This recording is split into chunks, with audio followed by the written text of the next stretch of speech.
एक दिन राजा विक्रमादित्य के सिर पर एक नई चुनौती आई।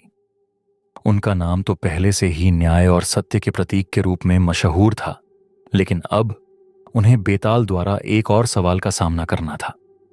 यह सवाल पहले से कहीं अधिक गहरे और रहस्यमय थे। राजा विक्रमादित्य बेताल की परिक्रमा करते हुए जंगल के एक अंधेरे कोने में पहुंचे।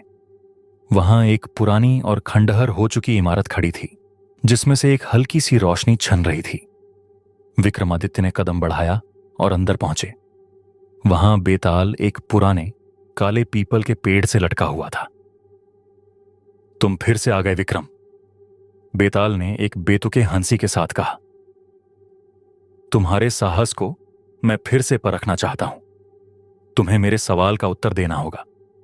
यदि तुम उत्तर दे पाओ तो मैं तुम्हारे सामने आऊंगा, नहीं तो तुम फिर से मेरे जाल में फंस जाओगे। राजा विक्रमादित्य ने निडर होकर कहा। पूछो बेताल, मुझे तुम्हारे सवाल का सामना करने में कोई डर नहीं है। मैं सत्य के मार्ग पर चलने वाला हूं। बेताल ने अपनी हंसी रुकते हुए कहा। तुम सच में तैयार हो तो सुनो। एक समय की बात है, एक दूर के राज्य में एक साहसी योद्धा हुआ करता था। उसका नाम रुद्र था। वह न केवल अपने युद्ध कौशल के लिए प्रसिद्ध था, बल्कि अपने अद्भुत बल और वीरता के लिए भी जाना जाता था। लेकिन एक दिन रुद्र को एक ऐसी चुनौती मिली जो उसके जीवन की सबसे कठिन परीक्षा बन गई। यह परीक्षा थी आत्मा की सच्चाई और जीवन के उद्देश्य की। विक्रम ने ध्यान से सुनना शुरू किया। बेताल के शब्दों में एक विशेष गहराई थी। बेताल ने अपनी कहानी आगे बढ़ाते हुए कहा। रुद्र के राज्य में एक पवित्र और रहस्यमय मंदिर था। वहां के लोग मानते थे कि मंदिर का पुजारी एक अत्यधिक बुद्धिमान और दिव्य पुरुष था। लेकिन एक दिन पुजारी अचानक लापता हो गया। राज्य में अफवाहें फैलने लगीं कि पुजारी ने कोई ऐसा रहस्य खोला था जिसे जानना आम इंसान के बस का नहीं था। राजा ने रुद्र से पूछा कि वह इस रहस्य का पता लगाए। रुद्र, जो अपने साहस के लिए प्रसिद्ध था, इस चुनौती को स्वीकार करता है। रुद्र ने मंदिर में प्रवेश किया और वहां के पवित्र गुफाओं में गहराई तक खोजबीन की, लेकिन उसे कोई संकेत नहीं मिला। अंत में वह मंदिर के सबसे गहरे हिस्से में पहुंचा, जहां एक विशाल पत्थर था। वह पत्थर ऐसा था कि जब तक कोई सही मंत्र नहीं पड़े वह हिलता नहीं था। रुद्र ने पुजारी का नाम पुकारते हुए मंत्रोच्चारण किया, लेकिन पत्थर न हिला। वह समझ गया कि केवल बाहरी शक्ति से यह रहस्य नहीं सुलझ सकता। उसे आत्मा की शक्ति की आवश्यकता थी। रुद्र ने गहरी साधना की और अंततः उसने आत्मा की सच्चाई को जाना। उसे यह समझ में आया कि वह जो खोज रहा था वह बाहर नहीं, बल्कि उसके भीतर था। वह यह समझ गया कि हर व्यक्ति के भीतर वह दिव्यता है जिसे उसने अपनी बाहरी शक्तियों से अधिक महत्वपूर्ण समझा था। तो विक्रम, बेताल ने अपना सवाल पूछा, रुद्र के इस अनुभव से तुम क्या समझते हो? क्या वह अपनी बाहरी शक्ति को छोड़कर आत्मा की सच्चाई को पहचानने में सफल हुआ था, या वह केवल एक भ्रम में जी रहा था?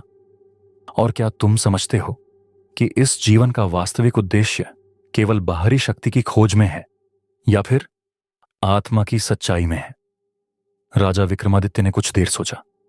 यह सवाल उन्हें गहरे संकट में डाल चुका था, लेकिन वह जानते थे कि बेताल कभी सरल सवाल नहीं पूछता। इस सवाल का उत्तर न केवल व्यक्तिगत दृष्टिकोण से महत्वपूर्ण था, बल्कि यह जीवन के सबसे गहरे रहस्यों में से एक था।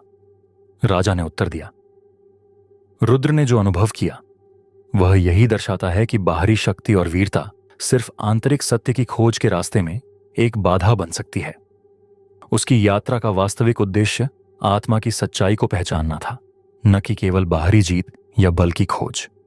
जीवन का असली उद्देश्य आत्मज्ञान और आत्म साक्षात्कार है, क्योंकि जब तक हम खुद को नहीं समझते तब तक हम बाहरी दुनिया को सही तरीके से नहीं समझ सकते।